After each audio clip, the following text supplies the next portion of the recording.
Di antara yang membuat rumah tangga itu berantakan dan komunikasi mulai jarang, bisa jadi adalah karena Allah cabut ikatan hati di antara suami istri. Karena yang membuat kita ini terikat, mohon maaf ya, bukan karena sekedar karena kita jago ngomong, tapi karena Allah yang mengikat. Dan itu disebutkan dalam surat Al-Anfal ayat 63. Wa allafa baina qulubihim, dialah Allah yang menyatukan hati. Law anfaqta ma fil ardi jami'a ma alafta baina qulubihim.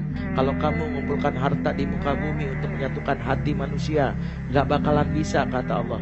Walakinallaha alafa bainahum, tapi Allah yang menyatukan hati. Jadi yang menyatukan hati itu siapa? Allah. Makanya rumusnya dalam Islam, rumah tangga muslim itu, suami istri itu pakai rumus cinta segitiga. Tahu cinta segitiga? Allah ada di atas, ini kita, ini pasangan kita.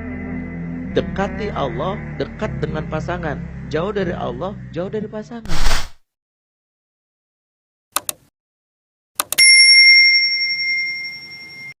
Tinggal bersama tapi tak terhubung atau tak terkoneksi.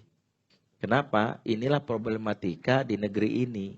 Ketika kita membangun rumah, ya, membangun, kalau istilah para ahli, ya apa? I build house not home. Jadi saya membangun rumah tapi bukan membangun home. Tidak membangun keluarga. Inilah di antara yang dampak paling utama adalah anak tidak nyaman berada di rumah. Dan kalau anak tak nyaman di rumah, maka petaka pertama pengasuhan dimulai dari rumah yang tak dirindukan.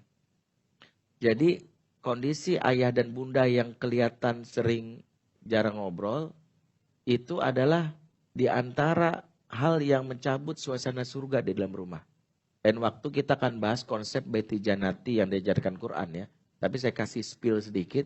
Di antara ciri kebiasaan penduduk surga di akhirat, itu Allah sebutkan dalam surat As-Saffat ayat 50. Faqbala ba'dahum ala ba'di yatasa'alun. Penduduk surga itu suka duduk berhadap-hadapan dan ngobrol.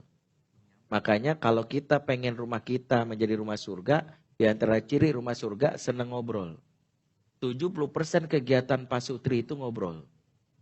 Makanya kalau ngobrol itu sudah tidak lagi menjadi kebutuhan, maka itu awal dari cinta yang redup.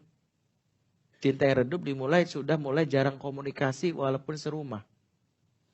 Kalau ini dibiarkan, hadirnya pihak ketiga sangat mungkin.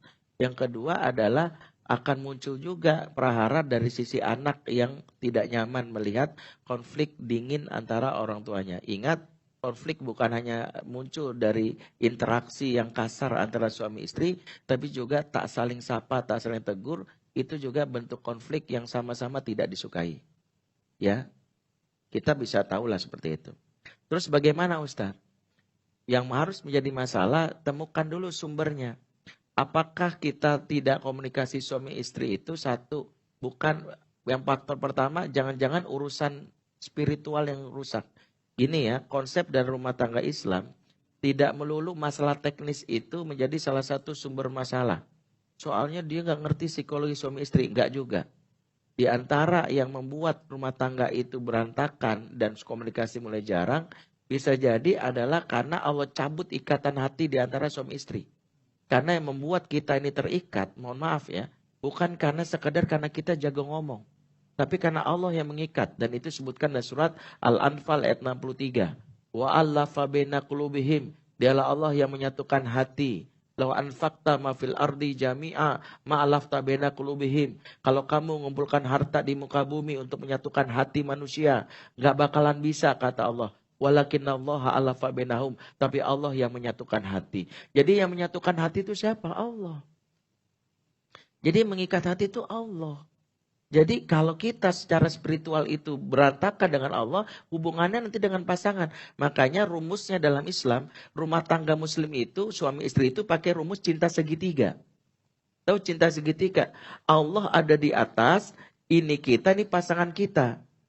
Dekati Allah, dekat dengan pasangan. Jauh dari Allah, jauh dari pasangan. Makanya yang dievaluasi, jangan-jangan maaf, sholat berantakan. Ada kewajiban-kewajiban yang nggak dijalani, nggak ditunaikan. Itu bahaya. Ini pertama. Yang kedua, yang secara teknis, yang harus dipakai, kenapa seorang istri Bagaimana Ustadz agar istri itu bisa membuat suami itu mau ngobrol? Saya kasih key-nya ya. Para wanita yang pengen suami itu mau ngobrol sama dia, pelajari teknik pelakor. Buat suami sendiri. Pelakor itu punya teknik yang membuat suami itu bisa jatuh hati. Di antaranya pelakor memahami kebutuhan dasar laki-laki itu 3. Yang pernah saya bahas. Yang pertama, yang disingkat SPF. S, seks. Maka jangan sampai kebutuhan ini tidak dipenuhi karena sering nolak. Layani bahkan manjakan mata dia dengan visualisasi yang memang dibolehkan. Maaf ya, Ummu Sulaim itu sebelum dia menyampaikan kabar sesuatu kepada suaminya, dia berhias yang membuat suaminya bergairah. Karena lelaki itu makhluk visual, wanita makhluk auditori. Berdasarkan riset, maka laki-laki itu produk laki-laki biasanya jual SPG. Karena laki-laki membeli bukan karena butuh barangnya, yang SPG-nya cakep. Yang dia visualnya. Beda sama perempuan. Ke perempuan, penjualnya penting banyak ngomong. Jago ngomong. Makanya ibu-ibu kalau udah di Madinah Mekah, itu yang jual itu jago ngomong semua. Niatnya tadi cuman beli sesuatu, pulang bawa korma 15 kilo. Ini kenapa gitu? Karena jago ngomong dia. Murah bu, murah, halal gitu. Harus dibikin. Nah ibu-ibu mudah. Nah wanita itu makhluk auditori, laki-laki makhluk visual. Makanya please berhiaslah karena itu yang diajarkan oleh Nabi supaya gairah seksualnya muncul. Jadi jangan sampai keluar rumah kita berhias, di rumah pakai daster bolong 3 ada sisa koyo. Jangan sampai.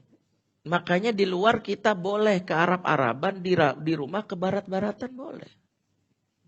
Ya, ada nanya, maaf secara vulgar, Ustadz apa hukumnya pakai lingerie? Jangankan pakai lingerie, nggak pakai pakaian pun boleh. Sama suami. Itu boleh. Makanya ini yang skill ini yang dimiliki oleh pelakor, tapi istri nggak mengupgrade. Harus belajar itu seks. Karena otak laki-laki, hipotalamusnya itu besar, dan itu nggak isinya seputar hubungan syahwat. Dibandingkan perempuan. Kalau perempuan itu berkaitan dengan keintiman, kasih sayang, perasaan gitu. Kalau laki-laki ujung-ujungnya seks. Yang kedua, laki-laki butuh pride. Pride itu harga diri. Makanya laki-laki itu, ini kasusnya saya pernah tanganin ya. Saya nggak tahu udah pernah cerita apa belum ya. Yang saya pernah nangani kasus suami selingkuh, terus dia minta izin. Ustadz boleh nggak saya bawa selingkuhan saya? Pernah ya saya cerita sini? Belum ya? Jadi dia ada masalah. Dia sama selingkuhannya. Dia selingkuh ketahuan sama istrinya ngadu-ngadu, terus suaminya dengan gentle bilang, Ustadz saya minta ketemu sama Ustadz. Janjilah kita sebuah mall di daerah Jakarta Selatan, terus dia minta izin, boleh nggak saya bawa selingkuhan saya? Saya deg-degan, ini orang nyawanya berapa ya? Bayangkan, bawa istrinya bawa selingkuhan, ini kan kalau di wilayah publik bahaya banget kok berantem kan. Saya deg-degan tuh, tapi udah. Akhirnya datanglah, pertama saya ngobrol sama istrinya sama dia dulu. Istrinya ini setiap penampilan menarik, bla bla bla bla. Ngobrol, dia nangis-nangis. Setelah itu udah dengerin, si suami bilang, Ustadz saya boleh telepon selingkuhan saya untuk datang, biar di compare. Udah silakan. Saya deg-degan tuh. Telepon, ya kamu datang aja. Udah gak apa-apa. Ntar aku istri saya, enggak. Dia udah tenangin, ada Ustadz juga kok gitu. Dia ngorbanin gue kan, ini orang ngorbanin gue. Ada Ustadz juga gitu ya. Begitu dia datang, maaf ini saya pikir dia pelayan restoran. Ternyata maaf, tampilannya sederhana banget. Ternyata ini Ustadz selingkuhan saya. Kaget saya. Jauh banget sama istrinya. Terus dia bilang dia hanya office boy di perusahaan saya, tapi saya merasa dihargai. Jadi layani. Dia itu kalau apa-apa nanya pendapat saya. Kalau istri saya nanya pendapatan saya, dia nanya pendapat saya. Kemarin itu dia mau mudik, terus dia bilang gini, Mas, aku boleh minta pendapat kamu enggak? Aku kan dapat jatah cuma 5 hari dari kantor. Kalau misalnya aku nggak pulang gimana? Aku cuma ngirim uang aja. Lagian juga kalau pulang mepet banget waktunya, apalagi kondisi saat ini lagi macet. Apa kata saya ke dia? Enggak, kamu harus pulang. Ibu kamu butuh kamu, bukan sekedar tubuh atau uang kamu. Dia senang melihat kamu hadir. Cukuplah kamu datang dan menggembirakan dia. Baiklah mas, aku ikut. Begitu udah sampai sono, dia WA. Mas, makasih ya.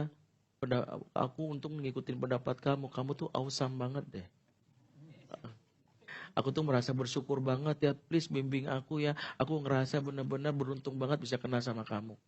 Please, aku pengen banget bisa belajar dari kamu. Kata dia, saya merasa dilaki-lakikan. Makanya, maaf. Hal yang mungkin harus kita banyak itu adalah laki-laki itu butuh sekali-sekali bilang, Mas makasih ya. Mas kamu tuh bagi aku tuh hebat banget. Karena pelakor itu, bayangin ada 2 WA masuk. WA pertama ada pelakor gitu, kamu tuh awesome banget, kamu keren bla bla bla. Kira istrinya, Mas berasa habis. SPP belum dibayar, kamu tuh kalau kerja giat apa, kamu tuh bener-bener, itu udah beda tuh. Akhirnya tadi tuh 2 WA masuk, satu dia lemah imannya. Yang satu dari pelakor, satu dari istri. Oke, istri diganti, namanya diganti jadi mak lampir kan gitu, atau kapolsek. Gara-gara itu. Makanya ini penting. Satu, istri harus pintar mengatakan bahwa sering-sering. Yang ketiga, laki-laki butuh F, freedom. Jangan banyak menelpon untuk nanya di mana, kamu bulan jam berapa. Membuat pernikahan dianggap horor karena tau gitu gue jomblo aja. Selagi kita tahu dia nggak macam-macam hobi yang dijalankan, biarin aja. Mau beli apa udah nggak apa-apa lah. Yang penting kita dapetin dia, nggak usah dikekang. Laki-laki itu, Nabi itu yang membuat Khadijah itu menjadi wanita yang tak pantas di madu. Karena Nabi itu dia izin mau tahanus ke Gua Hiro, itu Khadijah nggak bilang gini, berapa lama pulang? Kamu tuh benar-benar nggak pulang, biarin aja. Kan nggak ngapa-ngapain juga, dia mau bangun dan dekat. Sebagaimana wanita butuh me time, laki-laki juga butuh me time. Sama, jadi berikan aja haknya. Nggak usah baru pergi pagi, 5 menit kemudian di mana? Ya Allah baru jalan. Jam berapa pulang? Oh, biarin aja. Kamu kan perginya sama siapa? Ya, misalnya Ray bilang sama Dodi ya, istrinya misalnya. Jadi jangan gitu, ntar ya Dinda panikan juga gitu. Jangan, biarin aja, mau pergi udah penting, udah jelas sama orang. Apa? Karena SPF ini penting. Jadi tekniknya seperti itu.